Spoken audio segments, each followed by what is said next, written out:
All right, good evening, everybody. And those who will join us can catch up. Hopefully, this is the first in a series of interviews with people who are in entertainment or TV or radio. And tonight's guest, who was gracious enough to accept my invitation, is Michael Riedel. Michael Riedel is the co host of WR 710. There's my shirt. Um, Len Berman and Michael Riedel in the morning, 6 a.m. to 10 a.m., Monday through Friday. And if I read right, it is the top talk show in the morning in that time period. Well worth your listen. It would be even higher if it were just Michael Riedel in the morning. Yeah, Michael does say things like that, you know.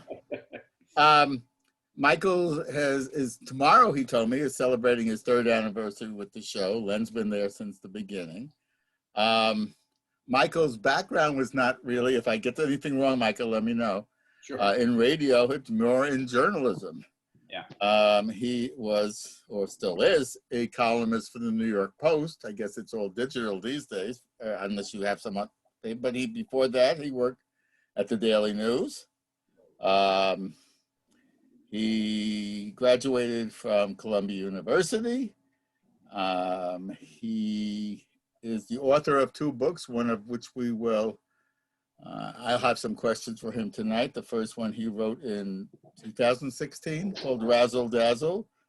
And tonight's is his newest book, which came out last year, called Singular Sensation, The Triumph of Broadway. Which I found interesting. If you look at the two titles, they're both from songs, from plays. There. Yeah. So, let's see.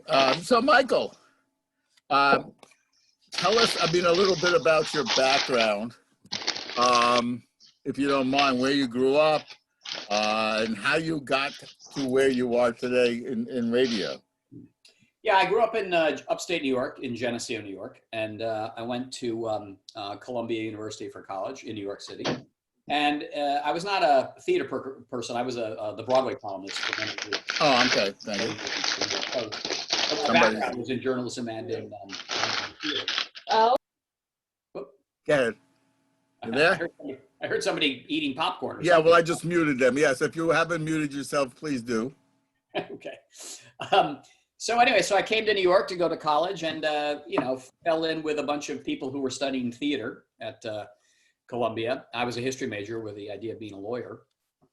And one summer I wanted to stay in the city and I had to get a job so I could pay for the dormitory that summer.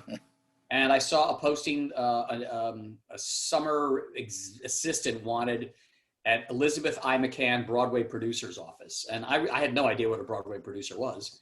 But I knew a little bit about the theater from hanging out with my theater friends. So I applied for the job and I met and interviewed with this woman, Liz McCann, who's since become a dear, dear friend over the years. But Liz was kind of a crotchety lady and she said, "You want to be in the theater? What the F is wrong with you?" I remember that's what she said. So she gave me a job in the working for her office. And on the very first day, she was producing a play on Broadway that she brought over from London, the Royal Shakespeare Company.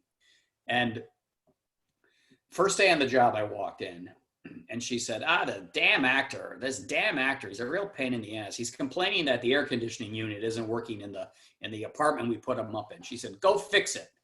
Now, I'm a history major at Columbia. What do I know about fixing an air conditioning unit? So I'm like, "Oh, okay." I'm all of 19 years old. So I go over to this apartment building. I stopped at a Black & Decker in Times Square and I bought a screwdriver. So at least I looked like I knew what I was going to do. And I knock on the door and then I got to be, in all fairness to the actor, Liz did not put him up in the fanciest digs in town. Okay. I mean, this is Midtown 1987, Hell's Kitchen. So these were not fancy places. So I'll never forget, this man opens the door. That he was, the best way to describe him is sort of elongated. He sort of looked like a praying mantis.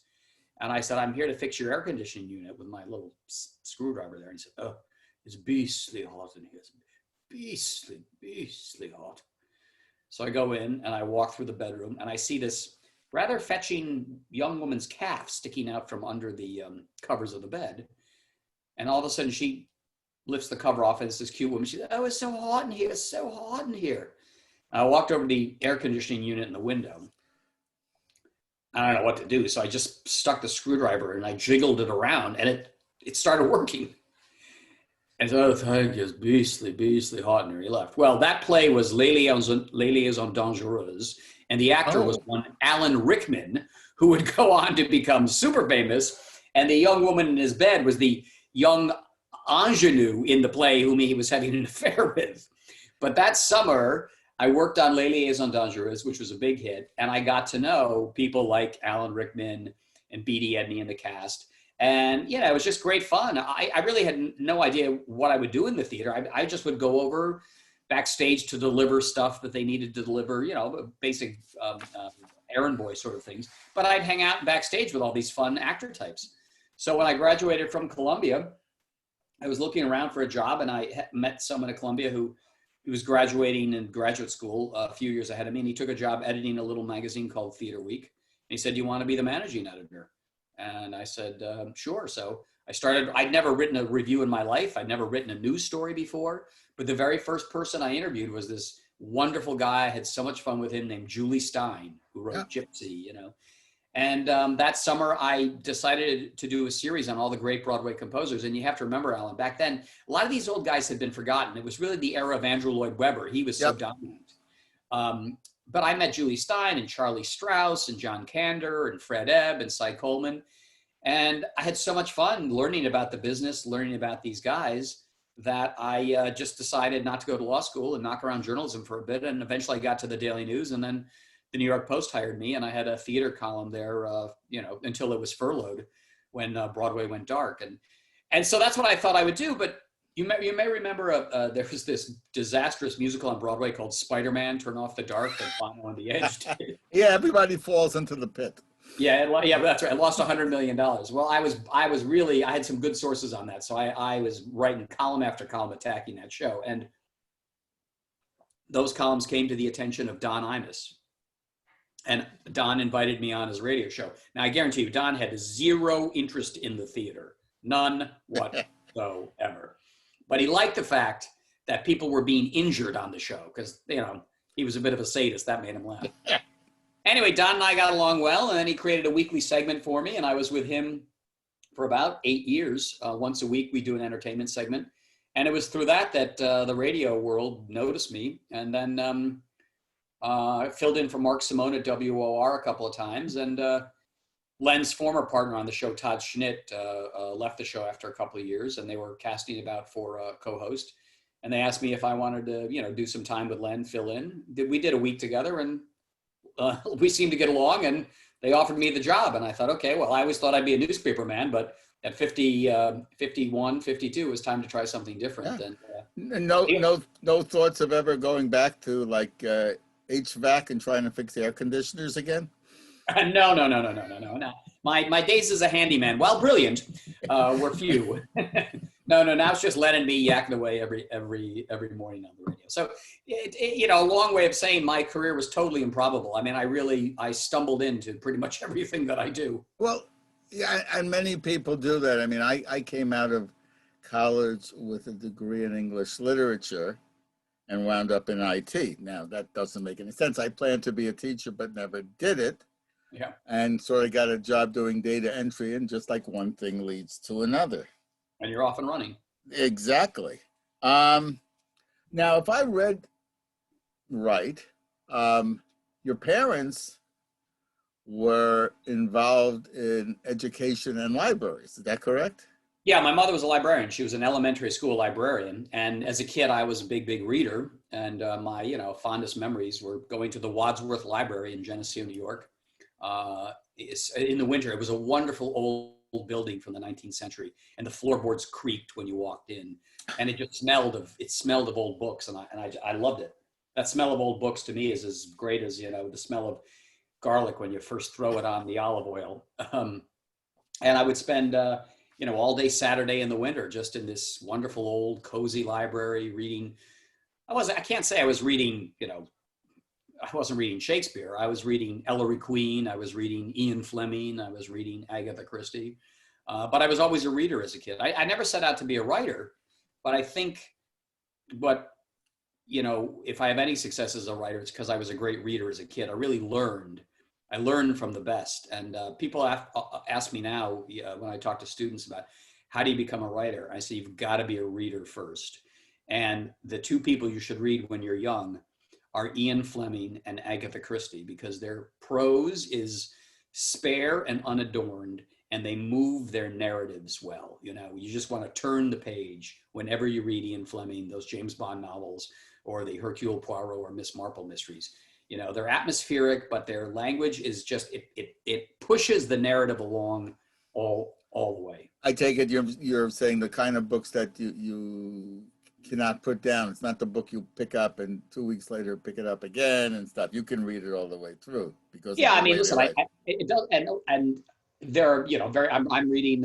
I'm going through Trollope's Barchester series right now, and I'm on the fifth book, Small House at Allington, which is about 700 pages. But again, you know, Trollope writes in a way where you can't put it down, and you can knock off 100 pages in a day reading Trollope. And remember, these guys, they wrote for magazines, so they understood the importance of, you're going to give you a chunk of it right now, but it's going to be so good, it's going to end on a cliffhanger. You can't wait for the next installment of the magazine that will come with the next installment of the Trollope or the Dickens. So, and I tried it when I wrote Razzle Dazzle and Singular Sensation.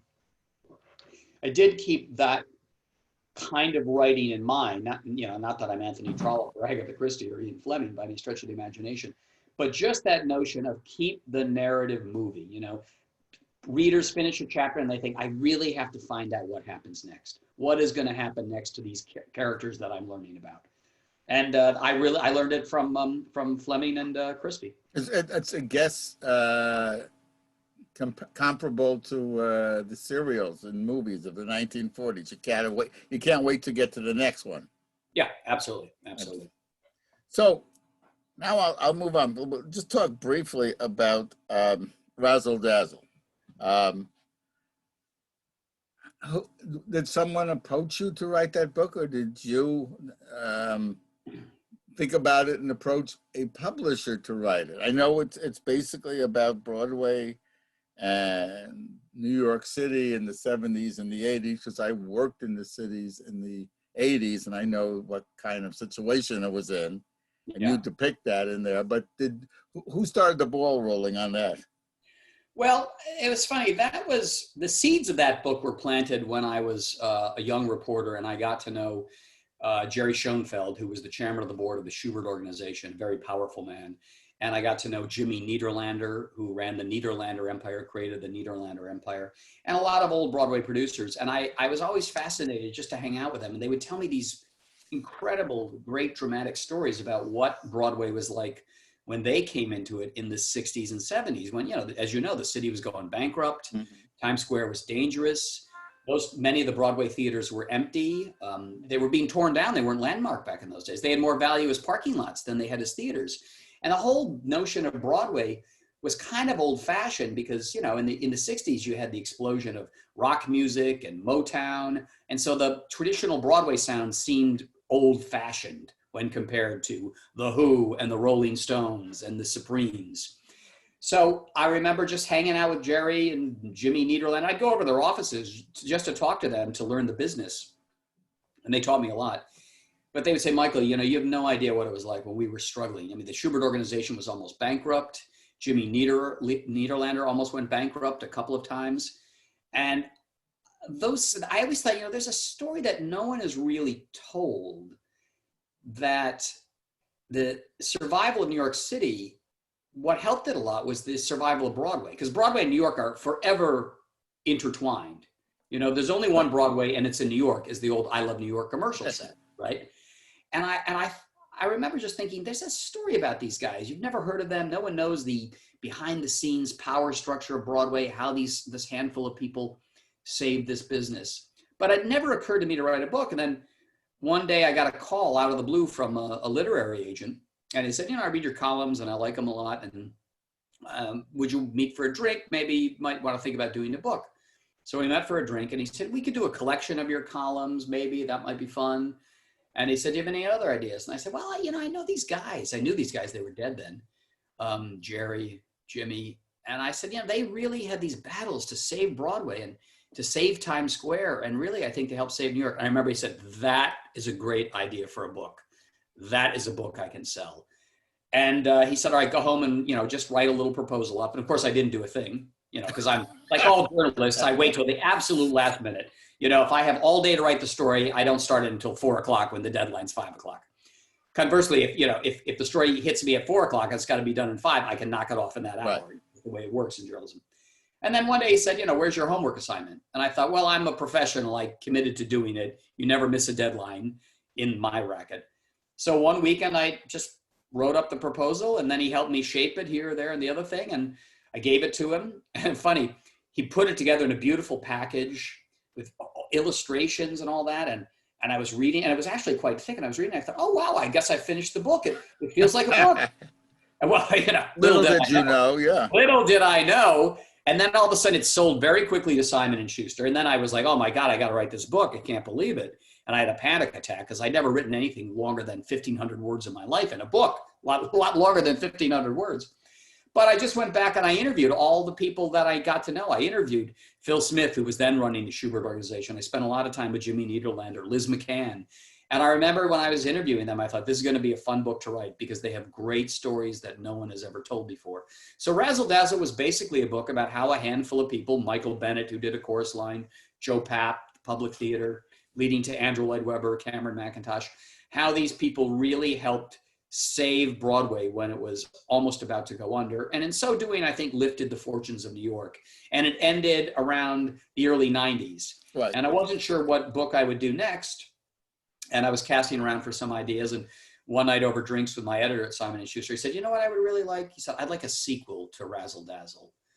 I thought, well, I can do that because I've been covering Broadway since 1989. And I thought, well, I could write a book that sort of picks it up in the 90s, tells the story up to Hamilton. But that would be a very long book. That would be a book the size of the Robert Caro's The Power Broker.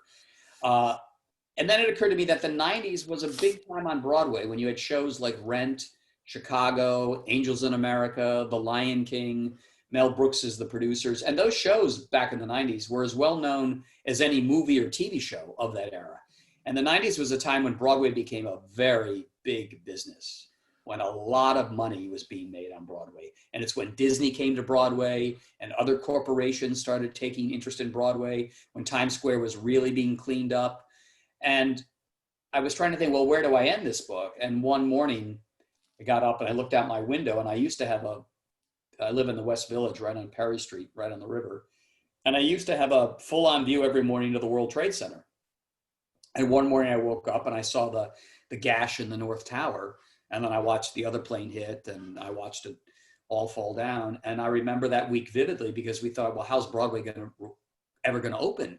We have to remember that, Alan. People thought there were bombs in Times Square. There were going to be terrorist attacks all over the city. We did not know. But Rudy Giuliani, when he was sane, Rudy Giuliani wanted to show the world that New York was open for business, that it would not be brought to its knees by the terrorists. And the best way to do that was to show the world the one thing New York has that no other city has, and that's Broadway and the marquees of Broadway. And he insisted that those marquees be lit on Thursday, September 13th, 2 days after the attack. Right. And the Producers was the hottest show in town then. And I went with Mel Brooks and Anne Bancroft to the performance that night with Matthew Broderick and Nathan Lane. And, 500 or 600 people showed up. It wasn't sold out. Everyone was really scared, but people came. They went to Broadway that night. You could get into the city at that point. Yeah, I know you could. Well, this is interesting. I put this in the book because I interviewed Rudy for the book. And when he said I want it up on Thursday, people were like, it's impossible. The city was completely cordoned off. And Rudy said, look, you tell your guys, because a lot of stagehands, they lived out of, in the suburbs in Jersey and Westchester, Long Island. He said, you tell your guys if they have a union card, show it at the bridges and the tunnels, and I guarantee you they will be let in. Right. And that's what happened. And I was there that night with Anne and Mel, and I was there with seeing Matthew. I saw Matthew and Nathan lead the 600 people in the theater at the end of the show, singing God Bless America in tears.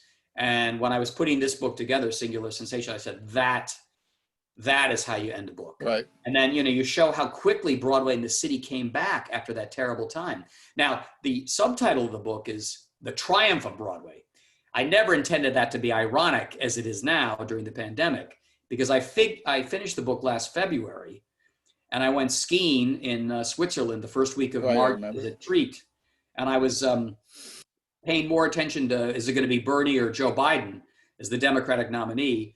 And I skied over the border from Switzerland into Italy, and I had a lovely lunch at the foot of the Matterhorn, and I had a glass of white wine, took a picture, and I texted it to my girlfriend. And she said, "Where are you?" And I said, "I'm in Italy." And she said, "Do you know what's going on?" Because the virus was spiking in northern Italy then. And the place I was, Cervinia, 3 days after I was there, they had to shut it down because they had an outbreak of the virus there. So I got back to New York the second week of March, and then March 14th, they shut everything down. But, by then I finished the book. So I said, what do? I have this book that's suddenly out of date. I mean, it's the triumph of Broadway. But, my editor said, look, address the issue of COVID in the foreword. Right, exactly. I was going to mention that. But he said the book stands as a piece of history. It's about the 90s, So my third book is going to be how Broadway goes through the 2000s, and then what happens when COVID hits, and how Broadway comes back after the pandemic, which I don't have the answer to yet. Well, I have some questions for you, and I think we'll do those towards the end, because that's a good segue to ending this. But for those of you who may not know, and if you can see, this is the book Michael's talking about, his latest book. It is available on Amazon.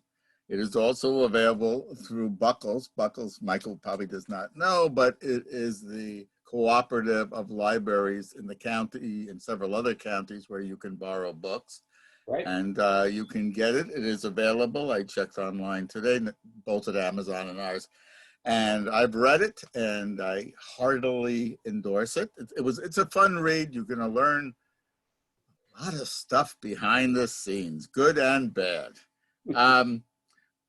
But the one thing I met, you were just getting to the forward on the book of the book. And obviously that was, a lot of people write forwards, maybe in the middle when they're writing or towards the beginning. You had to write that forward after the book was done. Yeah, correct? I did. Yeah. No, I had to address COVID in the forward, but if the book has any value, because I do tell the behind the scenes stories of shows like Sunset Boulevard, Andrew Lloyd Webber's last big show on Broadway, and it was fraught with scandal and it imploded and fell apart. But I tell you the story of Rent and the story of how Chicago came about, and the return of Edward Albee, who'd been in the wilderness for so many years with the great play he wrote in the 90s called Three Tall Women, and the story of how Disney came to Broadway and how Julie Taymor did The Lion King. And, the last show I really deal with is how Mel Brooks put together the producers. Right. And if the book has any value at all during a time when we haven't had theater in a year, I just hope it reminds people of how much fun the theater is and how exciting it is to go to see a show that you don't know early on, is it going to be good or bad? And most of the shows I write about, none of those shows seemed like the big hits that they would become. I mean, if you had said, all right, we're going to take this nice little Disney cartoon, The Lion King, and we're going to have it directed by this avant-garde director, Julie Taymor, who'd never worked in the commercial theater in her life, who did operas in Europe, who did shows at Lincoln Center, and her shows were beautiful. They were beautiful to look at, but, in all honesty, they were a little weird, all right? Julie Taymor is not exactly a mouseketeer, if you know what I mean. It's all these Asian puppetry and Japanese puppetry that she studied, and shadow puppetry. And you really just couldn't put that together. Julie Taymor and Disney, it just didn't fit. But, she came up with this. I'm sure many people tonight have seen The Lion King, and it's just a stunningly beautiful show. And I remember seeing it for the first time in its out-of-town tryout in Minneapolis, and I went to it very skeptically, and I was really prepared to write a tough column about it.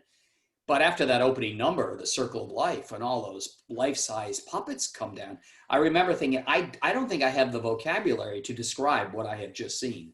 I don't know how to describe what this woman has done other than to say it's beautiful, it's sublime. So I really had to learn from her about the kind of puppetry she did to really be able to write intelligently about what she had done. And it was that Disney's taking a chance on Julie Taymor, who, as I said, never worked in the commercial theater, The Lion King became not only an artistic triumph, but it is to date the most successful entertainment property of all time. It's grossed around the world before the pandemic $10 billion. Jeez. It's outgrossed E.T. and Jurassic Park. I'm gonna have to bring Jurassic Park to Broadway when Broadway comes Yeah, back. let's not get carried away, Alan, please.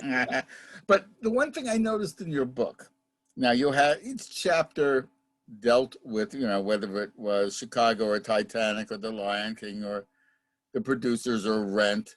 The beginning it was Sunset Boulevard. You spent a lot of chapters on musicals, and I think one chapter, maybe a chapter and a half or two, on straight plays. Is there a reason for that? Are musicals more the bread and butter of Broadway, or? Yeah, there's certainly the bread and butter of Broadway, because there's no play that's grossed $10 billion around the world. And also musicals certainly in the 90s, those titles were just better known than the plays of the era. And I wanted to write a book that had titles of shows that people knew. I mean, there were a lot of obscure off-Broadway plays that were very good, but if I wrote a book about those, my book would be self-published by Michael Riedel, because nobody would care. But also with musicals, the stakes are higher because you've got more components, you've got more people involved, and the money is so much greater. So a musical can either be a gigantic hit, or some of the shows I cover is a colossal failure that wipes people out. So I've always found, generally in covering Broadway, there's just more drama inherent in musicals than in plays. But I didn't want to neglect the plays, so I devoted one chapter to Angels in America, right? Because that was an important play at the time. And my favorite chapter actually is about a play. It's about a playwright. It's about the return of Edward Albee, whom I knew quite well. And he was a great guy. And Edward, the man who wrote Who's Afraid of Virginia Woolf and A Delicate Balance and A Zoo Story. And he was it was Eugene O'Neill, Arthur Miller, Tennessee Williams, and Edward Albee, the four giants. But by the by the end of the 70s and the early 80s, Edward's career had completely fallen apart. He'd had a number of flops on Broadway in the late 70s, and he did one play on Broadway in, I think it was 1983, called The Man Who Had Three Arms, which Frank Rich called a temper tantrum in 3 acts. Yeah. And Frank Rich wrote in the New York Times, Frank was then the big, powerful drama critic of the New York Times, he wrote, Edward Albee was once a talented playwright and is no more. Oof. And Edward was frozen out. Nobody would produce an Edward Albee play in New York City. And he was taking jobs teaching in universities around the country. But I had read Who's Afraid of Virginia Woolf and The Zoo Story. And he had a little tiny play off Broadway when I was at the Daily News. And I wanted to talk to him and meet him, And I met him, and he was sort of unaffected by the fact that no one really wanted to do his plays on Broadway anymore. He was sort of like, I continue to write my plays. And I remember he told me, because I put this in the story, he said, well, New York and I, we don't seem to be getting along these days. But I kept in touch with him. We became kind of friendly. And then one day he said, we had lunch, and he said, I've written a new play. Would you like to read it? He always spoke very kind. I've written a new play, Michael. Would you like to read it? I said, sure. Yeah, Edward, I'd be happy to read your new play. So he took it out of a satchel and he gave it to me. And the title was Three Tall Women. Right. And I went home and I read it. And I remember thinking, I'm having the same feeling reading this play as I had when I read Who's Afraid of Virginia Woolf for the first time. And I called him and I told him that. He said, well, thank you very much. He was not one for flattery, believe me. I remember he said, we'll see what happens. And nobody would do the play. Nobody in New York would do the play. It was done up in Westchester, at a small theater in Westchester. It got a couple of good reviews. The Vineyard Theater, then a small off-Broadway theater in New York, Doug Abel was running it. He saw the play and he decided to do the play off-Broadway. And man, it opened and the critics went crazy for it. I mean, John Simon at New York Magazine then wrote in his review, if you told me Edward Albee was still capable of writing a play, let alone a masterpiece, I would have thought you were an idiot. And he praised that play. And that play brought Edward back from the wilderness. And after that play, some of you may have seen that wonderful revival of A Delicate Balance with Elaine Stritch and Rosemary Harris, I think, and the wonderful George Grizzard. And then there was the revival of Who's Afraid of Virginia Woolf with Kathleen Turner and Bill Irwin. That was so good. And then Edward had the play about the baby with Marion Seldes. And then he had the Goat, or Who is Sylvia, which, you know, Edward was 75 when that play opened. And it still managed to shock Broadway audiences, but it won the Tony Award. And so I loved writing that chapter because it showed that this incredibly talented man that the theater world had written off could, at the age of 67, come roaring back to the top again.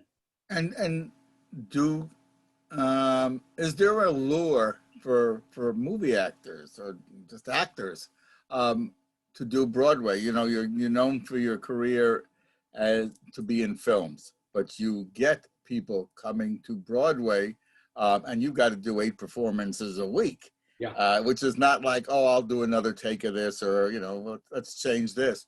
Right. Is there a lure to come to Broadway for film actors? Well, it was interesting. I do cover this a bit in my book, because if you remember in the 90s, we had this period of English plays, mainly written by David Hare, fine English writer, and directed by people who were unknown then, like Sam Mendes, who's become a famous movie director now. And they had this, the producers of these plays came up with this formula that really worked financially.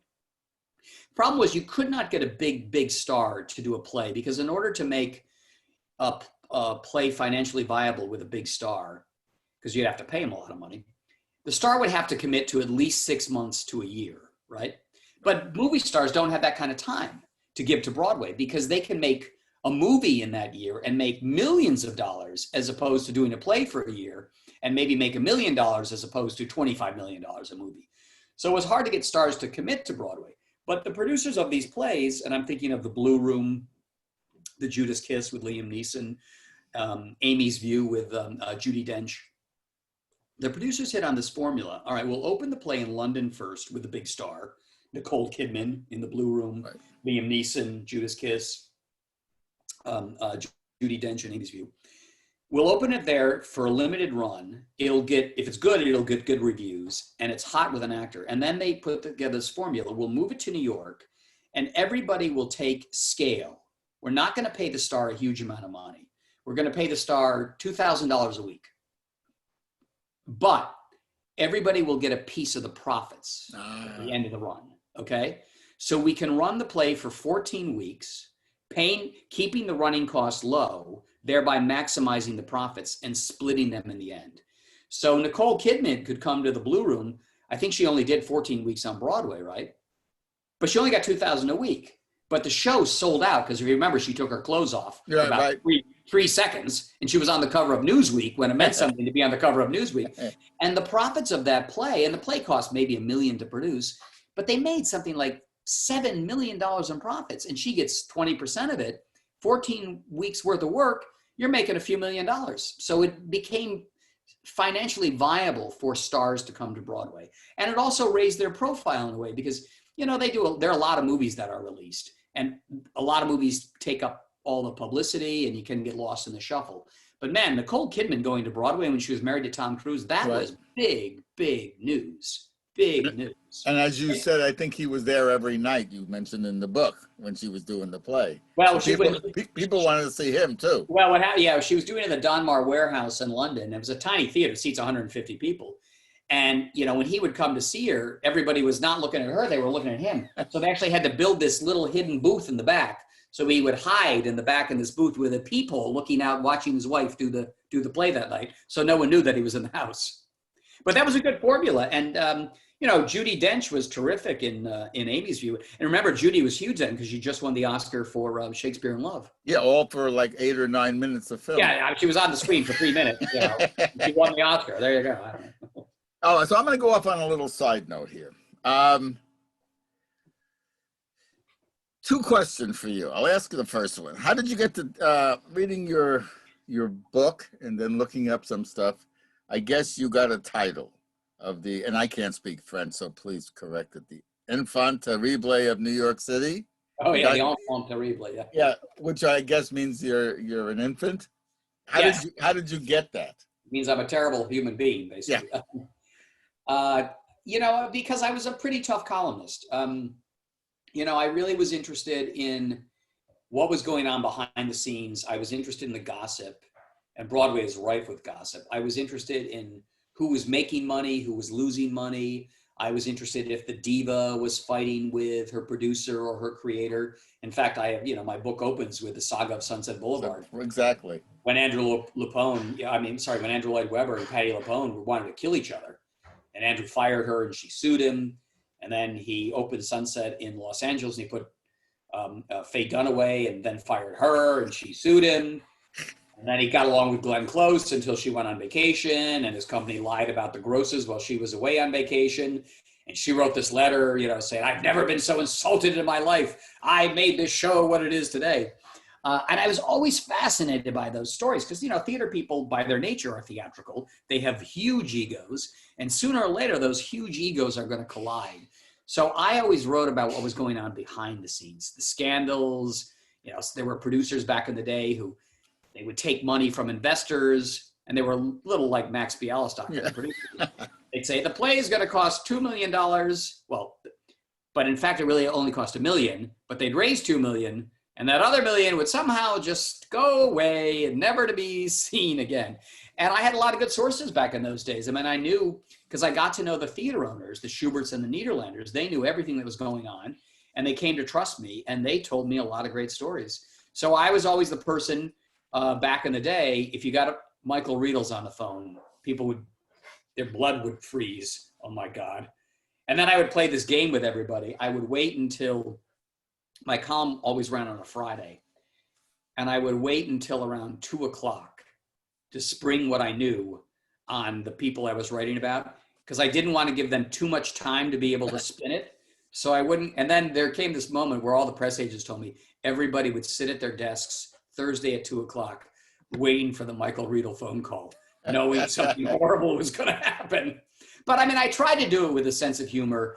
And I often made fun of myself in my columns. I mean, you listen to my radio show. I mean, I make fun of myself. Yes, exactly. All the time. You know, I never thought, oh, I'm the most important theater writer of all time, and my word is the law, and this, that, and the other thing. If people didn't like what I said, if they wanted to hit back at me, I would give them the say in the column. Sometimes I turn over my column to somebody I'd written some horrible thing about, and if they wanted to respond, I'd say, well, why don't you write my column on Friday? You could respond to what I said, and you can attack me. So it kind of, I think it's just because I had that attitude, even though I wrote some tough stuff, I was able to maintain a kind of relationship and friendships with pretty much everybody in the theater. There were some people who said, I will never speak to him. I will never speak to him, because I killed one of their shows. And then the next season, they'd have a show I really loved, and I'd write a great piece, and they'd say, Michael Riedel's a brilliant reporter. I love him. I want to meet him for lunch. Well, that takes me right to my next comment that you said. I guess you had gone, or you saw when the producers was being worked on in previews. Yeah. You said something that to the words of that the show has the making of a flopperoo. Yeah. Well, what happened there was, and I put this in the book, I went actually to the closing night of Cats on Broadway after, I think it ran 18 years. And I went to the party afterward. And this young guy and his girlfriend came up to me, and they were in Cats. And they introduced themselves, and they said, oh yeah, we read your column and we watch you on Theater Talk. Then I was hosting a show on PBS called Theater Talk. And, you know, they just wanted to meet me, and I was having a nice chat with them. And I said his name was Jeff Denman. I said, so what are you doing next? He said, oh, I've just been cast in The Producers. And I said, oh, I can't wait. That one has all the makings of a flopperoo. Now, the reason I said that was because you have to remember that Mel Brooks at that point was not having a movie career anymore. You know, his great movies were a long time ago. Exactly. And the more recent movies were not that popular. And I was thinking of when Blake Edwards came to Broadway with Victor Victoria, with Julie Andrews. And it was a terrible show. And it was clear that Blake had no idea how to direct for the theater. He had no idea how the theater worked because he was always in the movies. And while Mel had started in television, really, and had been very briefly in the theater as a young man, Mel was a movie director. And I thought, okay, this old guy is trying to come to conquer Broadway, and he's not going to get it. He's just not going to understand how Broadway works. So I thought Mel Brooks is going to be the next Blake Edwards. And I really that was sort of my thesis, which was completely wrong. That was my thesis. But as I write about the producers in my book, Mel was smart enough to realize, and I interviewed Mel for the book. I said, why didn't you direct the producers on Broadway? He said, because I know nothing about Broadway. I could not direct a show. Are you kidding me? I was smart enough to know I can write it, but I can't direct it. I would be saying cut, and the actors would be looking at me and say, what, cut? What are you talking about? He hired Susan Stroman, the great Susan Stroman. And she helped with her husband, who sadly died before the show came up, Ockrent. That was a real tragedy in the book, I think. But Stroman and Ockrent really helped, and Tom Meehan, a wonderful writer who worked with Mel, they taught Mel how to work in the theater, how to write for the theater, how to put together a Broadway show. And one of my favorite scenes in the book, and it was Terrence McNally who told me this story. The same year that the producers opened on Broadway, the musical we all thought was going to be the hit because it opened in the fall before the producers opened in the spring, was The Full Monty that Terrence McNally had written. And I remember I went to the opening night of The Full Monty, and I went to the party, and I met David Yazbek, who went on to write The Band's Visit. And David remembers this. I said to him, you are going to win every Tony Award in sight with this show. So now you jump ahead, the producers in rehearsals. No one's really paying too much attention to it, honestly. Because I say Mel was yesterday's news back then. And Nathan Lane goes out of town with the producers, and they're doing their very first preview in Chicago. First time they're ever in front of 1,600 people who paid for their seats. And at intermission, Nathan goes to his dressing room and he calls Terrence McNally, one of his best friends in the world. And he says, Terrence, it's intermission and they're still laughing. The producers from the very first public performance in Chicago was a smash. And then it opens in the spring and it wins every Tony Award in sight. And the poor Full Monty wins absolutely nothing. And you mentioned in your books when Nathan Lane and Matthew Broderick left the show, I can't remember his name, but they brought in Henry Goodman, the English actor, to take over Nathan Lane, and it just didn't work. It wasn't Nathan, I guess. No, it was a disaster. I knew it was going to be hard to replace Matthew and Nathan because they had chemistry. Anyone who saw the producers with the two of them, it was just one of the great onstage marriages of all time, Matthew and Nathan. And it was going to be hard to replace him. And the producers of the producers, they couldn't get a big American star to do it because nobody wanted to follow Nathan Lane in this role that he made his own. I mean, you want to go after Nathan Lane as Max Bialystock? It's impossible. So they found, and Henry Goodman is a great actor. I saw his Shylock in London.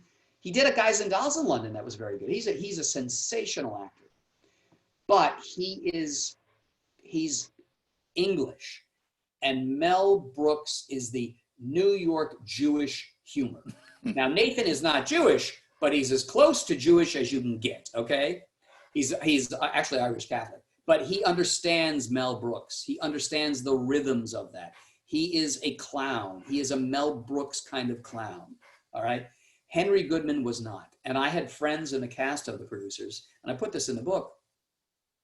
They called me and said, Michael, this guy's terrible. I mean, he can't get a laugh. He cannot get a laugh. I thought, all right, I better check this out.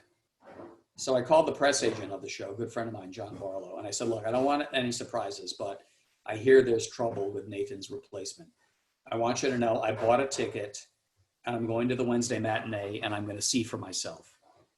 And Henry Goodman was due to reopen the show the following week, and the critics were going to come back to re-review it with the new Max Bialystock.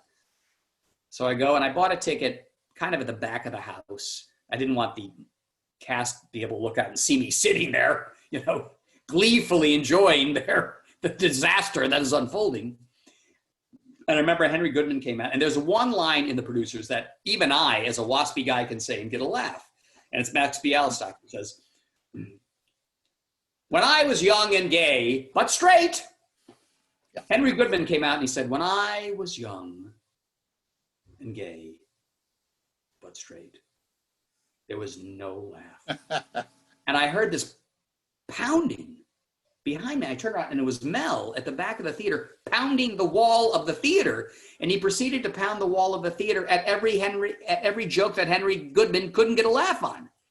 So I went at intermission. There was a restaurant called Angus McIndoe's next door to the St. James. And I went with Mel and Tom Meehan, who wrote the show with Mel. And they said, what do we do? What do we do? And I said, guys, you know, I love the show and I love you guys, but I'm telling you, if you open with this man, the critics are going to kill the show and you will never recover. You will have had the biggest hit of all time and now you will have ruined it. You will have destroyed it. And I was prepared to write a column that Friday saying the producers is in trouble. And I got a call at the last minute on Thursday from the publicist for the producers. And he said, okay, we know what you're going to write. Here's what's going to happen.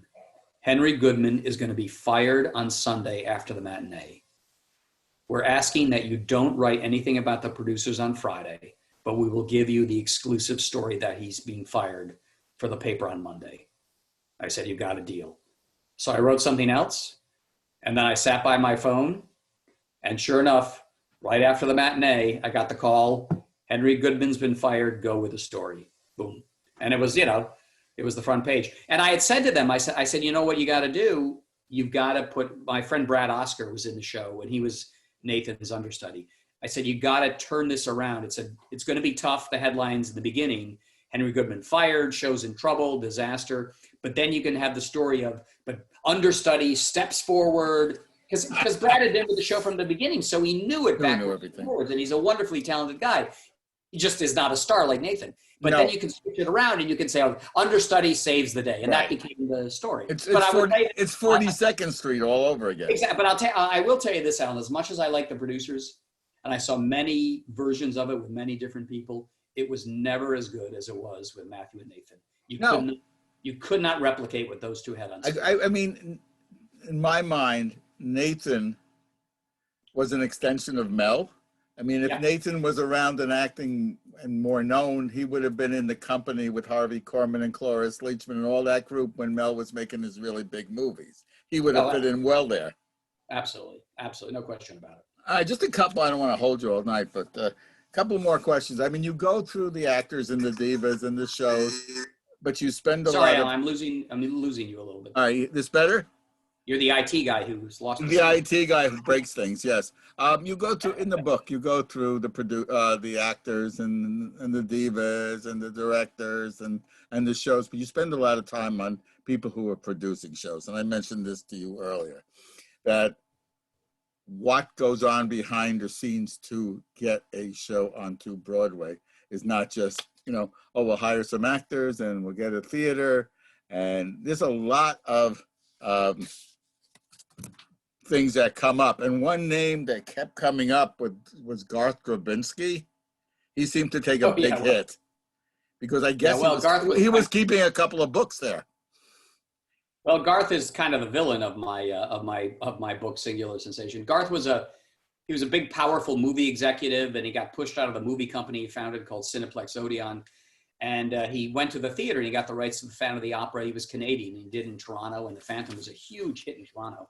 And on the success of the Phantom, he built this publicly traded company called Live End that was going to produce big musicals that would be global hits. You know, he was thinking on the level of a Cats, a Phantom, a Les Mis, shows that would just play all over the world. And he had tremendous ambitions. And because he was a public company, he never lacked for money because he could always sell more shares of stock on NASDAQ and on the Toronto Stock Exchange. But, you know, the problem was as somebody I interviewed who worked with Garth said, Garth is the only person I ever met who could overspend an unlimited budget. He just spent and when he came on Broadway, he spent so much money advertising the shows. He spent so much money on the shows. And all my old friends, like the Schuberts and the Nederlanders, they would say to me, you know, Michael, I can't figure this one out. They could tell how much your shows cost, how much he was spending on the marketing, the advertising. And it just does not add up. This does not make any sense financially. And yet here he comes with yet another big show and another big show. And then at the end of the day, some of us began to have suspicions, and we, you know, interview Garth and say, Garth, a lot of people can't figure out how you're keeping this whole empire you've created a float. They just don't see enough money is coming in from ticket sales to support this gigantic company you're building. And he would yell and scream, I'm a publicly traded company. My books are open to everybody. I'm investigated by the SEC. All my shareholders can see my books. My life is an open book. He once said that to me. And then he produced Ragtime, which was a good musical, but it was wildly overproduced.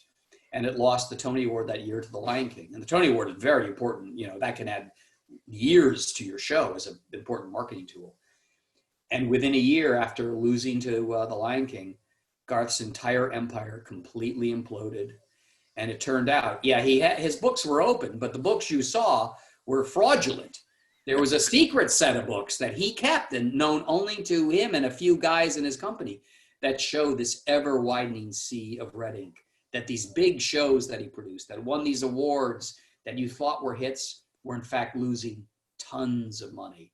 And at the end of the day, Garth went to jail in Canada for fraud and forgery. So he was the villain of the book.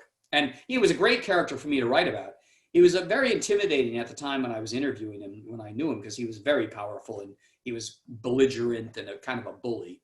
But I really wanted to get a handle on him. And that was a part of the book I enjoyed researching, because I was able to go back to interview all his employees who could now speak openly about how brutal he was to them, their suspicions about what was going on, how everything was always murky and mysterious, and people were kept in the dark about things, and you never knew quite what was happening. So those were fun chapters to write. All right, one final question before I ask people if they'd like to ask one.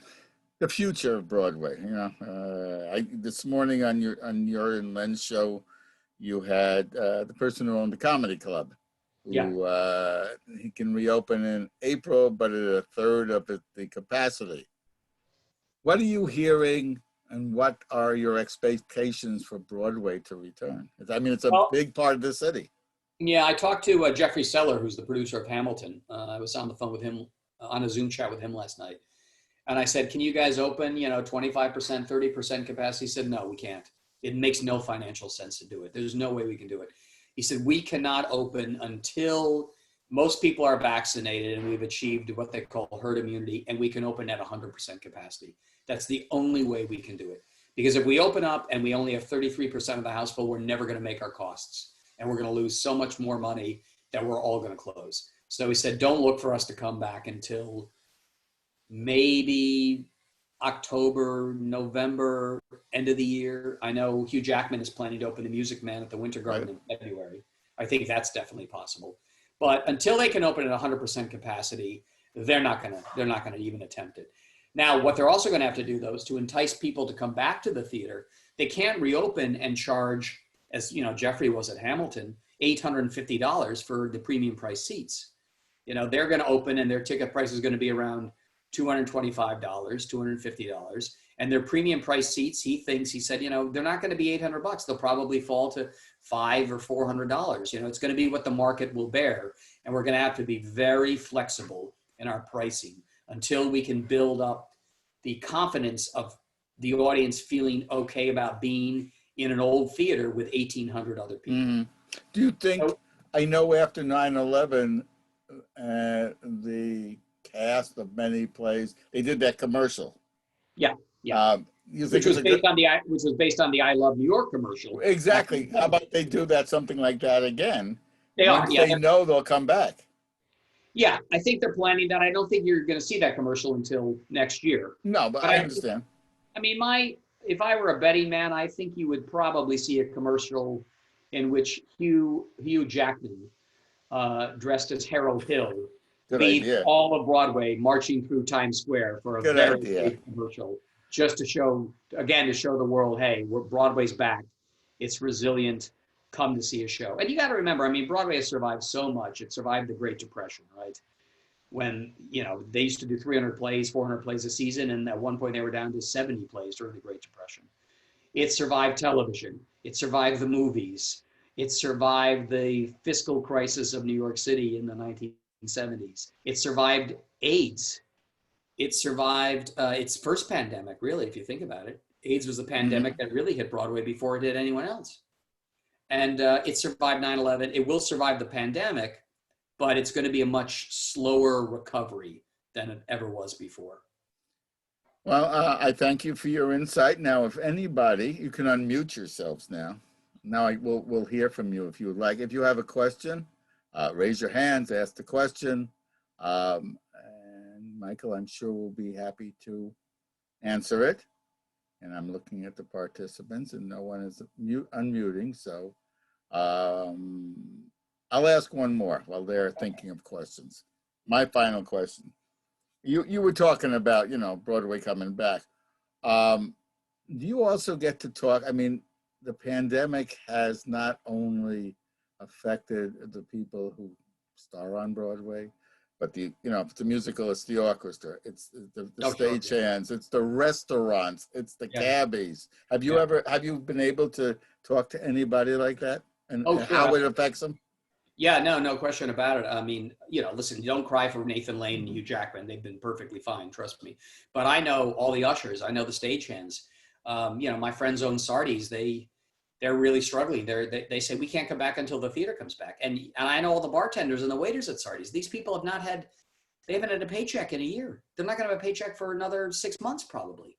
And, Broadway is not just a bunch of rich people who work on Broadway. You got stagehands who've got 2 kids in college right now. They haven't had a paycheck since a year ago.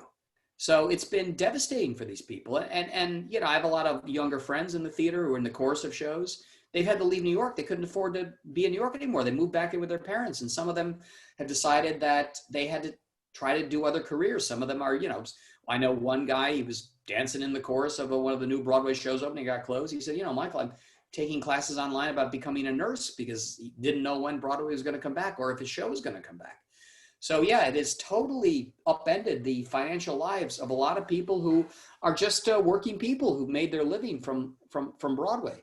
The cabbies, the restaurant owners, the people who work in the restaurants, the parking garage attendants, all those people, they were living on the success of Broadway in the 90s and the 2000s.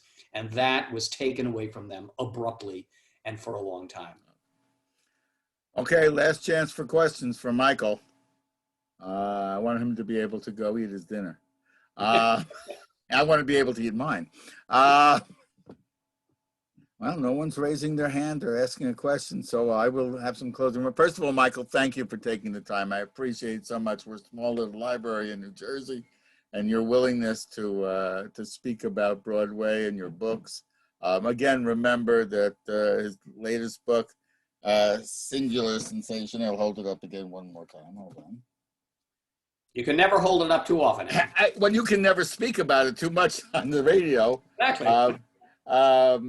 It's available through Buckles if you want to take it out. It's a good read. If you want to purchase it, get it through Amazon. Michael, thank you so much. And I'll talk to Len, see if Len's willing to come on with me in the coming months to talk sports.